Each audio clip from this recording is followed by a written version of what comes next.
I'll be 53 in 2 weeks, and I didn't learn how to do the front lever until I was about 50 years old. And here are some of my tips on how to learn how to do the front lever, given that I learned late in life. So first tip is your reality does not match your perception. And having a video camera, filming yourself attempting the front lever is very, very, very, very important. And why it's important is because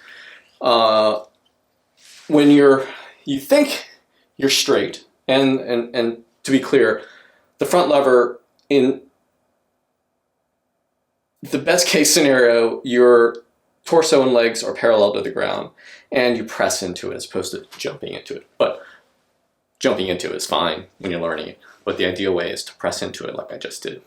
That said, when you're learning how to do it, you think you're flat on the ground, but you're flat parallel to the ground, but in fact you are not. And the video camera will expose that.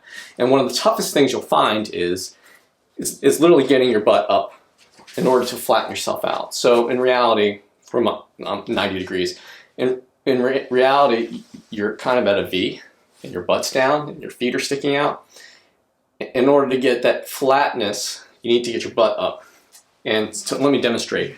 So the second tip is having a video camera, and then the second tip is to use a resistance band to help you goose up that butt. And I'll demonstrate how easy it is to make a cradle into the band. Really helps you take that weight off and get your butt up. Because what happens is, in reality, you're like this, your butt down, but you think you're like this. And that was the hardest part for me, was to get that butt up. And once I knew that, and that's what I had to work on, this third trick I learned is that people think the front lever is a core exercise. It's because, well, your core is supporting everything.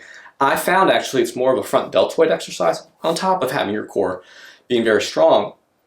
And what I learned was that if I torqued my wrists and made it a high amount of tension across my shoulders, my front deltoids to my rear deltoids, if I torqued my torso, like on my arms against my torso, that actually got my butt up. When you're up there, that tension, that time under tension, so high, you just want to get it over with. You want to kind of choke up on the bar and get it up. But what I found was actually pushing the bar away and torquing my wrists and creating this tension across the top of my arms, all the way across the front of my shoulders and over them, is what ultimately got it up. And that's an exaggeration, but not really when you're doing it. And this is exactly what I'm imagining. It's like you're hanging, but then as you torque this, you activate your glutes and you're driving your hips up towards the ceiling or the sky. And that's my third tip, is learning how to build that strength. And once I realized I didn't have the strength to torque that, I just worked on my front shoulder strength and went back to it with the band and everything else, and felt like, okay, yeah, I got it. Took the band off and was able to press into it. So I hope these tips help. These are things that I gleaned from different places. The shoulder part I came up on my own. But if this video is helpful for you or not, please leave a comment. But thanks for watching.